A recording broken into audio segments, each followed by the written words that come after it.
देश के हालात, बढ़ते हुए अंतर्राष्ट्रीय दबाव, बढ़ती हुई गुलामी, टूटता हुआ समाज, शक्तिहीन होता हुआ समाज, बढ़ती हुई गरीबी, बेरोजगारी, ये तमाम बड़े कारण हैं जो नौजवानों को अंदर से परेशान कर रहे हैं। और उस परेशानी में किसी भी समस्या के बारे में जब विचार करता हूं तो थोड़ा गहरे जाता हूं। सोचने का ढंग थोड़ा अलग है। तो वर्तमान में जो समस्याएं हैं उनको भी वैसे ही समझने की कोशिश की है जिनको देश को दिशा देनी चाहिए, वो दिशाहीन हो गए हैं। दिशाहीन लोग समाज को दिशा नहीं दे पाते। देश में उपलब्ध चिकित्सा सुविधाओं पर राजनेताओं का कोई ज्यादा विश्वास नहीं है और वे अक्सर अपने इलाज के लिए विदेश जाते रहते हैं। जब देशी चिकित्सकों पर राजनेताओं को विश्वास नहीं है, फिर देशी न्यायाधीशों पर भी क्यों विश्वास किया जाए कि वे बिना पक्षपात के न्याय कर देंगे। पहले SC/ST ने सुप्रीम कोर्ट के आदेश को नहीं माना और सड़कों पर उत्पाद और कोहराम किया। सुप्रीम कोर्ट से पूछताछ लिया कि बताओ सुप्रीम कोर्ट में कितने SC/ST जज हैं। जवाब असंतोषजनक, SC/ST है। अब साधु संत सुप्रीम कोर्ट पर सवाल खड़ा कर रहे हैं, पूछ रहे हैं कि जब अपराधियों के लिए सुप्रीम कोर्ट रात में बैठ सकती है, अहमद पटेल को न्याय देने के लिए सुप्रीम कोर्ट रात में बैठ सकती है, करुणानिधि को मृत्यु के उपरांत रात में बैठकर उच्च न्यायालय करुणानिधि को स्मारक के लिए जगह देती है, तो फिर राम जन्मभूमि पर सुप्रीम कोर्ट रात दिन क्यों नहीं बैठ सकती? फैसला चंद दिनों, चंद महीने में क्यों नहीं? ऐसे में सुप्रीम कोर्ट पर विश्वास कौन कर रहा है? यह प्रश्न उठ खड़ा हुआ है। इसके लिए रॉकेट साइंस की जानकारी नहीं है, जनरल नॉलेज की जानकारी चाहिए। ये तरक्की की जो परिभाषा शिक्षा ने दी है, ये प्रगति, ये तरक्की प्रचंड महाविनाश है। ये अंधी शिक्षा है। शिक्षा मिल जाती है, गणित पढ़ लो, विज्ञान पढ़ लो, भाषाएं पढ़ लो, हिंदी, अंग्रेजी, संस्कृत पढ़ लो, इतिहास पढ़ लो, पर दिमाग इतिहास नहीं है। कभी कहा नहीं गया और पैदा करो और पैदा करो। और सड़कों का विस्तार होना चाहिए।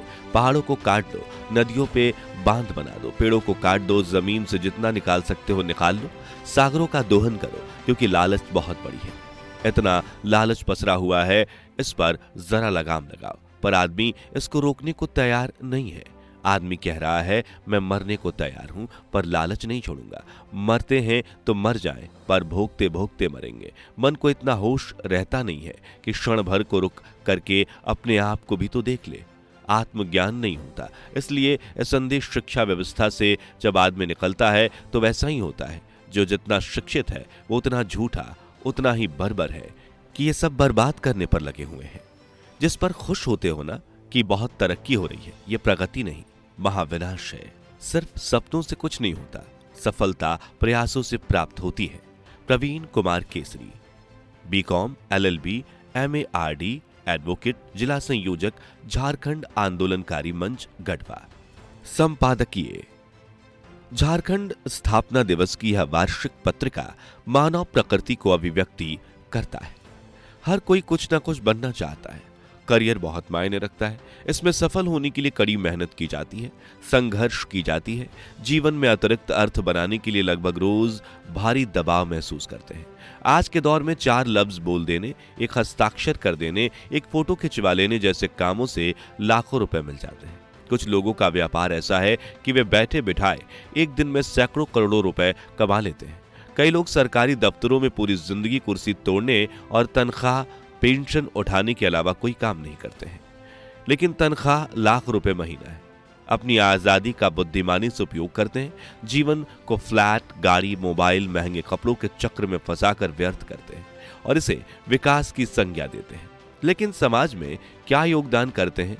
स्वस्थ समाज गढ़ने का स्वप्न और प्रतिबद्धता से दूर फिर एक दिन कोई विशेष अर्थपूर्ण जीवन जिए बिना मर जाते हैं। मृत्यु निश्चित है, लेकिन जीवन कैसा हो यह सदैव विचारणीय रहा है और इस क्रम में वर्तमान के यथार्थ को रखने का प्रयत्न पत्रिका कर रहा है। वर्तमान में यह पत्रिका सहयोग की जगह असहयोग के बीच प्रकाशित हो रहा है। इसलिए महिमा मंडन, चापलूसी और चाटुकारिता वाले पठन पाठन सामग्री पत्रिका में नहीं है। यह पत्रिका के पहचान और स्वरूप दोनों को कुरूप बनाने वाला माना जाता है।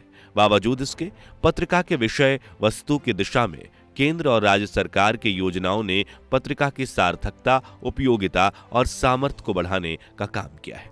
शपथ पत्र की अनिवार्यता को खत्म करने की आवाज, शिक्षा में सुधार के लिए पत्रिका का प्रयास और सिस्टम फेल के संदर्भ में स्वास्थ्य सुविधाओं का यथार्थ हाल पर केंद्र और राज्य सरकार ने लगभग वैसी ही योजना लाई है।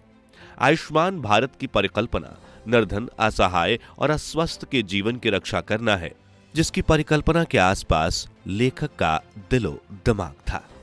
संभव है लेखक का यह मिथ्या दावा अथवा भटकाव हो, लेकिन पूर्व प्रकाशित पत्रिका को पुनः पढ़ने पर तथ्यों से इनकार नहीं किया जा सकता है। न्यायालय में भटकता न्याय, न्याय प्रणाली में निरीह, निर्धन और निसहायों के दर्द के आसपास था। वर्तमान में न्यायिक बदलाव के संकेत मिलने लगे हैं, इसलिए लेखक का विश्वास है कि देश न्यायिक आजादी की ओर बढ़ चला है, जिसके परिणाम भविष्य में सामने आएंगे। पत्रिका उद्देश्य विसंगतियों को सामने लाना है, उनके समाधान के रास्ते सुझाना है तथा लोगों को जगाना है। लेकिन सत्य यदि आईना दिखाता है तो असहज, असहमत और अस्वीकार किया जाता है। अगले ही पल घात, आघात तथा प्रतिघात के साथ प्रतिक्रिया होती है। बावजूद इसके सत्य को सशक्त रूप में अभिव्यक्त करने का कठिन काम लेखक और झारखंड आंदोलनकारी मंच गढ़वा कर रहा है। झारखंड स्थापना दिवस पर प्रकाशित पत्रिका विधायिका, कार्यपालिका और न्यायपालिका को इलेक्ट्रॉनिक माध्यमों इंटरनेट से सादर समर्पित किया जाता है। पत्रिका सोशल मीडिया पर पढ़ा जा सकता है, सोशल मीडिया से डाउनलोड किया जा सकता है, सोशल मीडिया से प्रिंट हो सकता है। पत्रिका समाज में नया बदलाव लाया है और भविष्य में लाएगा। यह झारखंड आंदोलनकारी मंच गढ़वा का दृढ़ विश्वास है। सत्य कभी मीठा, कभी कड़वा होता है, लेकिन कड़वा सत्य सामर्थ्यवान नहीं, साहसी ही बोल पाते हैं। राम प्रेम महतो, प्रेम दीवाना। स्थानीय सिने कलाकार सह निर्माता निर्देशक, अध्यक्ष लोक संस्कृति कला मंच गढ़वा।